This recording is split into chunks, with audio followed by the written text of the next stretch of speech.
Comenté en uno de los chats que hoy iba a hablar sobre piedras, pero no pedradas, sin pedradas.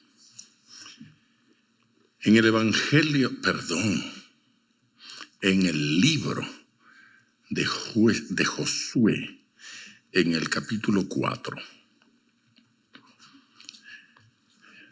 de un par de historias que quiero citar en el día de hoy, gracias.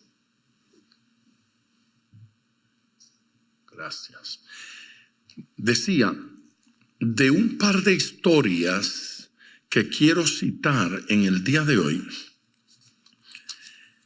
solo voy a leer un par de versículos. De pronto utilizo el recurso de la narración para contarle alguna de esas historias. Y voy a depender también de la buena memoria que tenga usted para recordar lo que esas historias dicen. Por ejemplo, esta de Josué 4 comienza desde el capítulo 3, donde se narra la experiencia cuando tienen que traer el arca del pacto. Nunca confunde el arca del pacto con el arca de Noé, por cuestión de tamaño. El arca de Noé era el barco en el que iban un pocotón de animales junto a la familia de Noé. El arca del pacto era un objeto cúltico que estaba en el lugar santísimo, tanto en el tabernáculo como luego en el templo, y que contenía 3 elementos. ¿Recuerda cuáles eran? El maná tenía la vara que reverdeció y falta uno. Las tablas de los 10 mandamientos. Así es que 3 elementos importantes dentro de ese arca. Ese arca representaba para el pueblo de Israel la presencia misma de Dios. En la travesía a través del desierto se construye el arca, se construye el tabernáculo. Eran cosas que se movían, ¿sí? Era una carpa, el famoso tabernáculo era una tienda de lonas, de pieles. Se desarmaba y se movía. Y el arca, sobre el cual estaba la presencia de Dios, de noche era una columna de fuego que alumbraba. Y de día era una columna de nubes que los protegía del sol. Y si usted se pregunta, ¿cómo se guiaron en ese desierto? El arca los guió. Hacia donde se movía la presencia de Dios, el pueblo de Dios caminaba. Y eso sucedió durante 4 décadas. No fue una experiencia de un ratito y que eso es un cuento, porque eso lo vio solo Moisés. No. Eso lo vieron centenas de miles de personas, durante 40 años. Los que salieron, los que murieron y los que nacieron en el desierto, que entraron finalmente a la tierra prometida. Esta historia ocurre en el momento en que llegan ya a la tierra prometida y deben cruzar el Jordán para entrar a la tierra prometida. Pero el Jordán es un río considerable. Cruzar con el arca iba a ser un problema. No era fácil lograrlo. Así es que tienen que tomar unas medidas. Fue una medida de fe, pedirle a Dios que ayudara. Y Dios hace un milagro extraordinario. El milagro de secarlo. Represó el río para que ellos pudieran pasar en seco. Yo no sé cuántas veces usted fue a cruzar un río y lo detuvo para pasar. Pero esto debe ser una experiencia extraordinaria, maravillosa. Ellos habían recogido unas piedras allí en ese proceso del cruce. Josué da instrucciones: tomen 12 piedras y llévenlas con ustedes. En ese contexto, entonces ocurre esto. Capítulo 4, vamos al versículo 21. Bueno, vamos a leer desde el 20. Y Josué erigió en Gilgal las 12 piedras. Josué erigió en Gilgal las 12 piedras. Eso de erigir es colocarlas de alguna forma que luciera como un monumento. Nuestra artista gráfica de esta semana creyó que esas 12 piedras se debieron haber colocado una sobre la otra. Sí. Puede ser. Lo que evidentemente no era un montón de piedras allí tiradas. De alguna forma estaban dispuestas. Algunos también creen que las pusieron en línea recta, una frente a la otra. Bueno, pues yo no sé cómo las pusieron. No dice la Biblia cómo las pusieron. Es posible que haya sido una torre, es posible que haya sido en fila. Pero cuando la gente las veía, sabía que esas piedras no habían caído allí así, sino que constituían un monumento. Había sido erigido, había sido diseñado, había sido colocado las piedras de cierta forma en Gilgal, estas 12 piedras que habían traído del Jordán. Y habló a los hijos de Israel diciendo: cuando mañana preguntaren vuestros hijos, y usted tiene que mirar ese proceso de crear el monumento y preguntarse: ¿y para qué? 12 piedras del río.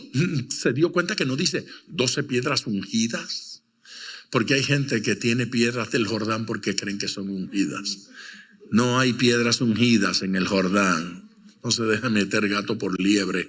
Ay, voy al Jordán a traerme un poquito de agua del Jordán, agüita ungida. No se deje meter gato por liebre. El agüita del Jordán es el mismo tipo de agua de la lluvia y del mar y de cualquier río y de cualquier lago. O sea, se evapora. ¿Ha visto cuando dicen aquí, por ejemplo, cuídense los que tienen alergia, que hay polvo del Sahara? ¿Usted sabe lo que significa polvo del Sahara? Significa polvo del Sahara. Polvo. El viento dio, levantó polvo en el Sahara, el viento lo cargó, cruzó el Atlántico y cayó aquí. Y uno dice: qué horrible, qué malo, nos está lloviendo polvo del Sahara. Literalmente nos llueve polvo del Sahara en América. Qué malo, nos hace daño por la alergia. Sí. Usted sabe que el polvo del Sahara es el abono de la selva, el pulmón más grande del mundo en Sudamérica. Sabe que la selva amazónica vive, se mantiene porque le cae polvo del Sahara, y ese es su abono para mantenerse. Como no hay agricultor que abone en la selva, Dios trae el polvo del Sahara y abona. Si no hubiese polvo del Sahara, se secaría la Amazonía. Pero Dios está en control. Debemos darle gloria a Dios. Y usted sabe, ese desierto gigantesco, ahí está el Sinaí, ¿sí? Donde se quitó los zapatos porque el lugar que pisas tierra santa es. Amén. Así que por ahí nos cae polvito de ese constantemente. No hay que ir allá a buscar un poco de polvo del Sinaí. Dios lo manda por ahí constantemente, en el río, en el mar muerto. Qué curioso, ¿no le parece a usted interesante que el mismo agua en un punto se llama lago o mar. ¿Sí? Mar es un lago, es un laguito ahí tímido, ¿sí? Pero a nosotros nos encanta porque el Señor pescó en ese mar, en ese laguito. Allá arribita se llama lago. Luego sigue un hilito así y se llama río. Y más abajo forma un charco grande que se llama Mar Muerto. ¿Sí? Allá arriba es un lago, luego es un río y luego es un mar muerto. Mismo agua. Pero la gente no trae agua ungida del Mar Muerto. Porque nadie quiere un poquito de agua. Mira, agua para el bautismo del Mar Muerto, agua muerta. No quiero eso. Subo un poquito más arriba y la agarro del lago. O la agarro del Jordán, del río donde Jesús fue bautizado. A usted se le olvidó que esa agua bajó por el río y llegó al Mar Muerto. Es el mismo agua. Y se evaporó. Y cayó en lluvia por acá. A lo mejor usted se bañó ayer en agua del Mar Muerto. O del lago o del río. ¿Se dio cuenta que son tonterías? Amén. Me trajeron un poco de aceite, ¿sí? De Israel para ungir.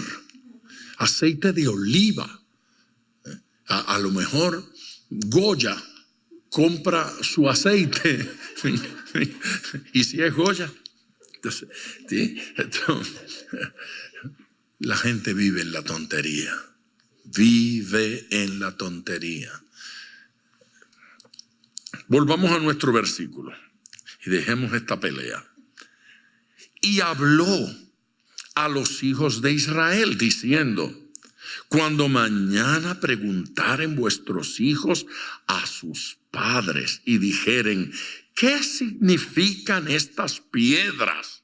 Ve, no le va a decir son piedras ungidas. No, son piedras cualquiera con las cuales construimos un monumento con un propósito.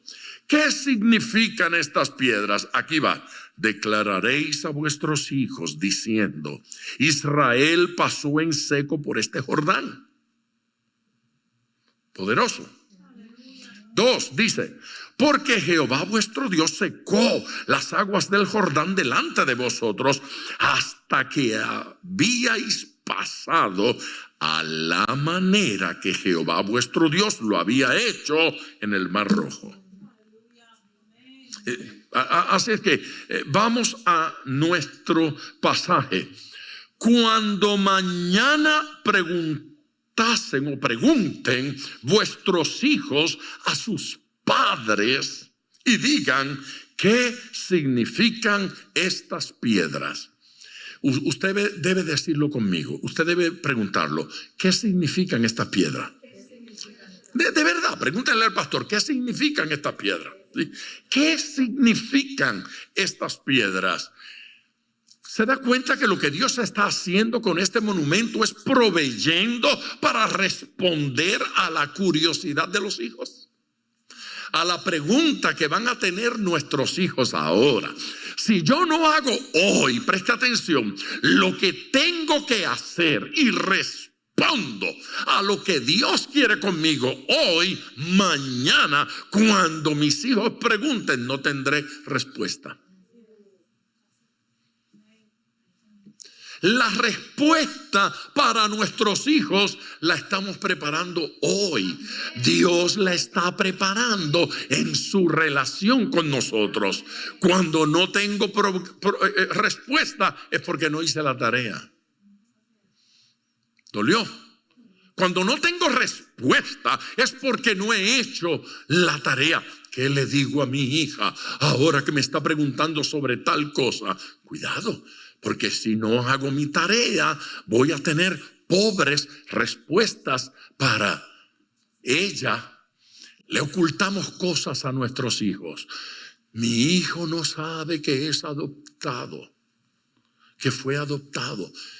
Y ahora de repente a los 18 años se entera y se quiere morir. Se lo debió haber dicho desde el primer día y se evitaba todo este problema. Mi hijo no sabe que él nació al mes y medio de mi matrimonio. No lo sabe. Mejor es que lo sepa, porque él sabe sacar cuenta. ¿Sí? Y uno dice, ¿y por qué estas cosas son importantes? Porque mis hijos deben saber que Dios me perdonó. Mis hijos deben saber que Dios trabajó con mi carácter, trabajó con mi vida, que estuvo aquí. Y ellos van a aceptar mis errores, mis disparates, mis locuras, y van a saber, el Dios que lo hizo con papá o con mamá, lo hará conmigo también. Lo va a hacer conmigo también. Importante, Dios no está molesto por las preguntas. Dios está provocando las preguntas. Dios es un provocador de preguntas. Amén. Preguntar es la ruta a la sabiduría. El problema lo tiene el que nunca pregunta, porque el que no pregunta no aprende. Dios quiere que usted pregunte. A Dios no le molesta que usted pregunte. ¿Por qué dice eso ahí la Biblia? ¿Sí? Hay que hacer la tarea. Y cuando alguien hace la tarea, entonces hay una respuesta. Pero si no hago la tarea, entonces no tengo respuesta que dar. Tengo que hacer la tarea por mí y por mis hijos, por usted y por los que vienen después, por usted y por sus hijos espirituales, por aquellos que le van a preguntar. Tenga una relación saludable con Dios, tenga una relación saludable con el Señor. Mire, como si lo que hubiese dicho hasta ahora no fuese suficientemente importante, usted luego en su casa se da una revisadita del momento en que Jesús, 12 años de edad, se queda en Jerusalén, y María y José, junto al pueblo, se van de regreso hacia Nazaret, y unos días más tarde echan de menos a Jesús. Hoy el Departamento de Servicios Sociales hubiese arrestado a María por maltrato de menores. ¡Qué mala madre!, diría cualquiera. No es verdad. Ellos suponían que él iba como todos los niños en el grupo, pero Jesús, superdotado, se había quedado en el templo. Unos días más tarde ellos tienen que regresar. Ay, mijo, ¿por qué hiciste esto? ¿Saben qué cosa estaba haciendo en el templo? Capítulo 2, versículo 46. No se los voy a leer completo, pero allí dice que él estaba oyendo y preguntando. ¿Sí? ¿Lo leyó? Si no lo leyó, lo lee en su casa. Ok, Jesús estaba en el templo conversando con los maestros de la ley, con los doctos, y lo que estaba haciendo, el versículo 46 dice, oyendo y preguntando, oyéndoles y preguntándoles. Jesús oía y preguntaba. ¿Usted quiere saber por qué crecía? En sabiduría y en gracia, dice la Biblia, para con Dios y para con los hombres. ¿Sabe por qué? Porque oía. Dijo, amén. Es horrible. Oía, amén, y preguntaba. Así es que hay que aprender a preguntar. Preguntar es la ruta al crecimiento, es ruta de desarrollo. La pregunta nos hace sabios, especialmente cuando sabemos qué preguntar y a quién. ¿A quién preguntar? Amén. Entonces este pasaje es una escuelita para los padres. Les dice cómo responder. Padres, la próxima vez que yo tenga que dar una conferencia a padres, voy a usar este pasaje, porque aquí dice cómo los padres deben responder. Tomen nota, ideitas para la próxima conferencia que dé. Ahí. ¿Cómo responder? Mire usted el versículo 22. Se lo explicaréis a vuestros hijos. Cuando los hijos preguntan qué hay que hacer, dice, se lo explicaréis. ¿Qué hay que hacer con los hijos? Hay que explicárselo. Pero mi hijo no cree. A lo mejor no se lo explicaste bien. Hay que cotejar. ¿Cómo se lo explico? Ve, no le dice, pues porque sí. Esa no fue la respuesta. Pues ahí está el monumento ese y te lo tragas. Esa no es la respuesta. Ellos tuvieron que encontrar respuesta para explicar a los hijos. A los hijos hay que explicarles. Por favor, diga explicarles. Sí, a los hijos hay que explicarles. Y el que no explica apretó los labios. Yo no hago esas tonterías, pastor, de estar repitiendo bobadas. Me di cuenta. A los hijos hay que explicarles, hay que explicarles. Y el explicar es una entrega de sabiduría, es una entrega de conocimiento. ¿Qué es lo que explico? Oiga, lo que explico es lo que he aprendido en las Escrituras. Pero si digo, bueno, la Biblia esa del pescador, edición liderazgo, eso no es para mí, eso es para los pastores. No, esto es para usted. Porque usted tiene que explicar a sus hijos. Esto es para usted porque hay que explicar a los nietos. Esto es para usted. Oiga, Raimundo Jiménez decía, los nietos son una segunda oportunidad que Dios nos da. Ya metí la pata con los hijos, no les expliqué muy bien. Prepárese que Dios les da una segunda oportunidad. Aquí están los nietos para hacer con mis nietos lo que no hice con mis hijos. Ahí está. Tengo que explicarles, tengo que abrir las Escrituras, pero para eso debo ser un lector devocional de la palabra de Dios. Amén. Pero hay algo más allí. En esa explicación hay algo más que simplemente estudio bíblico. Hay algo más. Dice allí, compártale la experiencia. Amén. ¿Qué dice? Compártale la experiencia. Cuéntele cómo cruzamos el Jordán. Coloquen las piedras allí, el monumento, para que cuando mi hijo pregunte, yo le pueda contar. Me gusta. Yo he llevado a mis hijos a la ciudad de Nueva York a conocer la habitación donde yo me convertí. Los he llevado allí y allí les he tomado fotos, ¿cierto? Fotos. Mire, mirando por esa ventana que ven ahí, yo me convertí a Jesús. Le entregué mi vida a Cristo.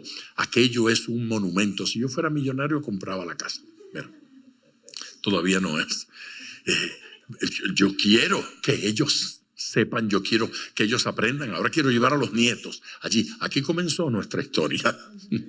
en ese lugar. Aquí está el monumento. ¿Sí? Aquí está el monumento. Aquí está la radiografía del milagro que Dios hizo. Aquí está la grabación. Aquí está la foto. Yo no sé qué va a usar usted como monumento, pero allí, número 1, la explicación tiene que ser bíblica. Número 2, tengo que compartir mi experiencia personal con Cristo.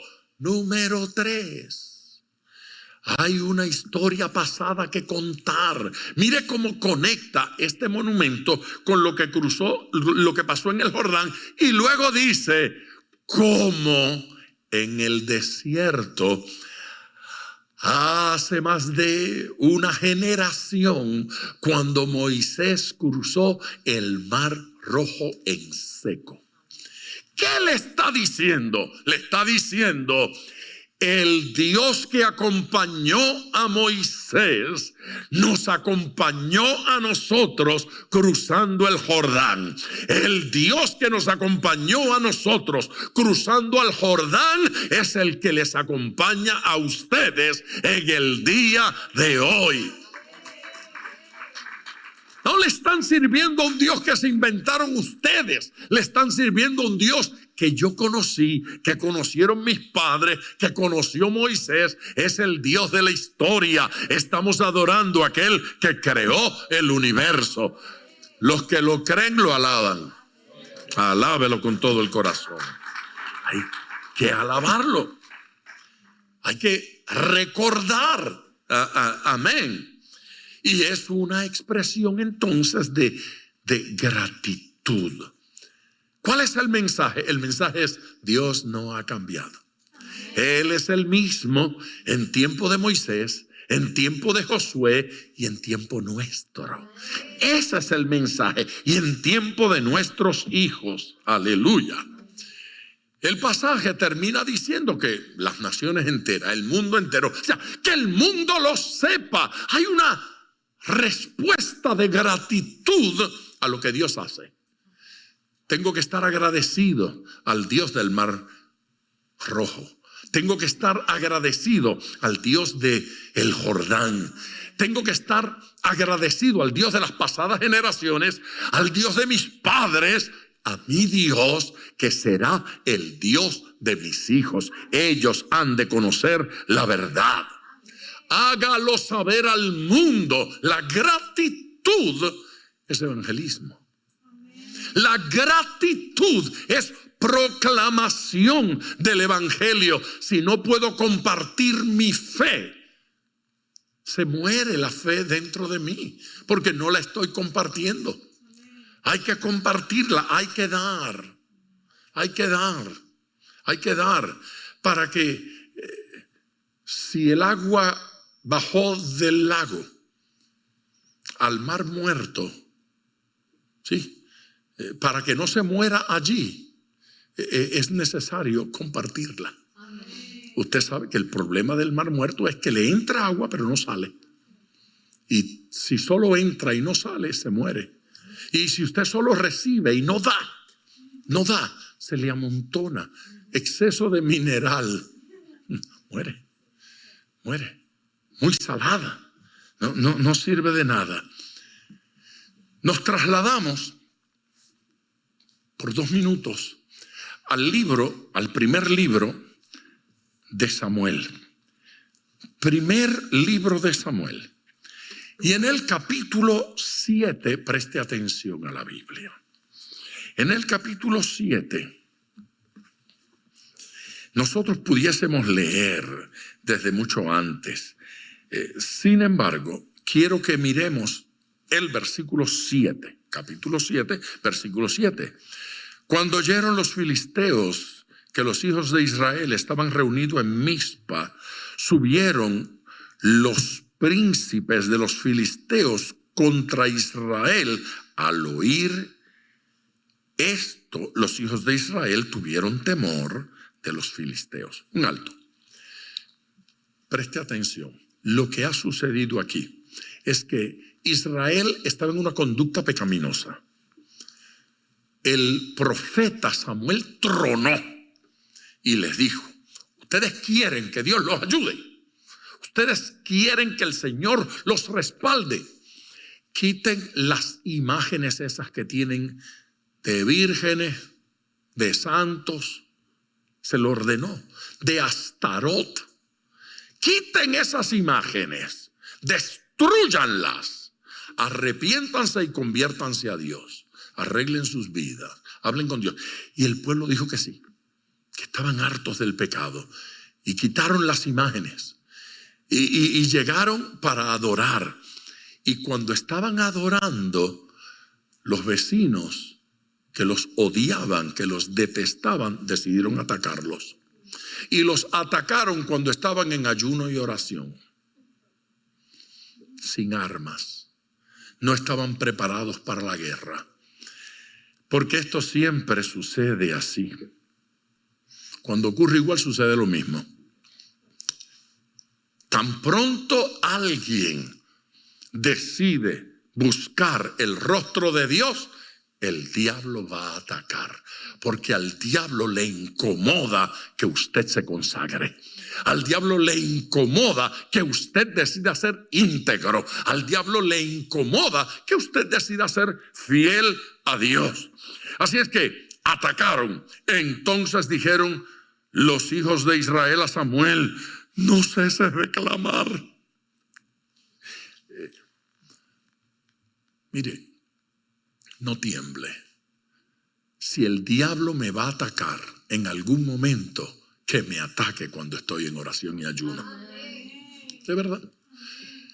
Ellos vinieron contra Israel y dijeron: ahora que están consagraditos, los acabamos. No tienen armas, no tienen estrategia de guerra, los vamos a acabar.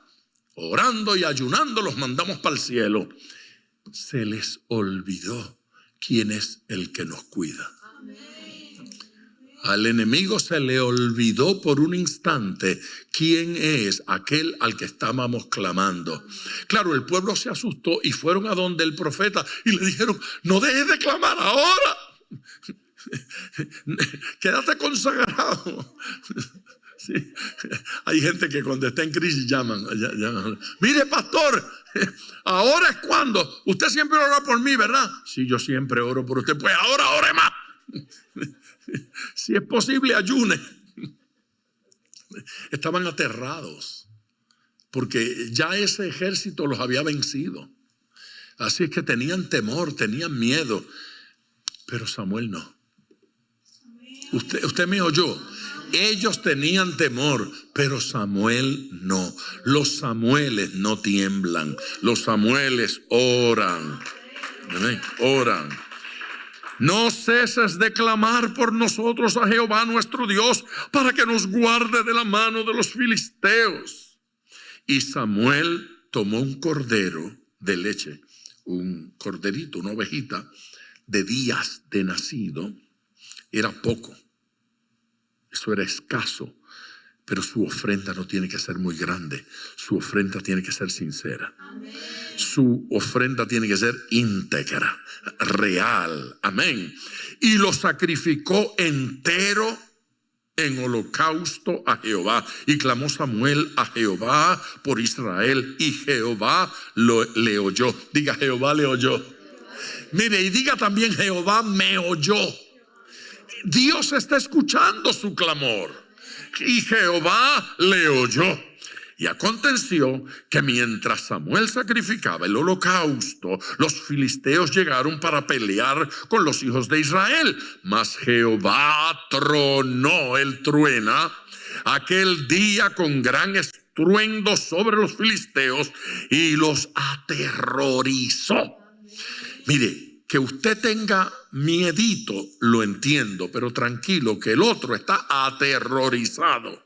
Y fueron vencidos delante de Israel. Dios los venció. Y saliendo los hijos de Israel de Mizpa, siguieron a los filisteos, hiriéndolos hasta abajo de Betcar. Oiga, tomó luego Samuel una piedra. Estamos hablando de monumento. Una piedra. Y la puso entre Mizpa y Sen, y le puso por nombre Ebenezer. ¿Qué significa? ¿Qué significa? Ok, vamos a aclarar eso. No significa eso. ¿Ve? Ebenezer no significa hasta aquí nos ayudó Jehová. Ebenezer significa piedra de ayuda. Piedra de ayuda. Métaselo en la cabeza. Piedra de ayuda. Lo que justifica que pusiera este título, este nombre al lugar donde puse la piedra de ayuda, que es mi Señor, piedra de ayuda. El lugar se llama Ebenezer. Hasta aquí nos ayudó Jehová. Es ese título, pero Ebenezer lo que significa es piedra de ayuda. Nosotros conocemos esto por hasta aquí nos ayudó Jehová, porque el versículo dice: y le puso por nombre Ebenezer, diciendo, no es que Ebenezer significa, sino diciendo, hasta aquí nos ayudó Jehová. ¿Qué escuchó Israel? Israel escuchó esto, y puso allí una piedra y dijo, esta es piedra de ayuda, y hasta aquí nos ayudó Jehová. Aleluya. Se puede decir, cuando terminamos un año como el 21, se puede decir hoy, hasta aquí nos ayudó Jehová. Dígalo conmigo, hasta aquí nos ayudó Jehová. Yo me vi tentado a traer un poco de piedras. Pero después dije, ¿y si le ponen velas a las piedras esas? Mejor no llevo las piedras. Pero piedra de ayuda. Él es la roca que nos ayuda. Y hasta aquí nos ayudó Jehová. El reloj me obliga a terminar. Y yo termino diciendo esto. Fíjese bien en esto. Hasta aquí nos ayudó Jehová. Puede significar en español, hasta aquí nos trajo el río. Hasta aquí nos ayudó Jehová. Hasta el 21. El 22 traerá su propio afán. Ok. Pero ese no es el espíritu de ese versículo. El espíritu de ese versículo es: Dios nos ayudó en el Mar Rojo. Dios nos ayudó en el Jordán. Dios nos ayudó en esta batalla cuando estábamos desprovistos de armas y de recursos. Él no nos ha dejado. Él nos ha ayudado hasta ahora. Tengo buenas razones para creer que puedo contar con su ayuda de aquí en adelante.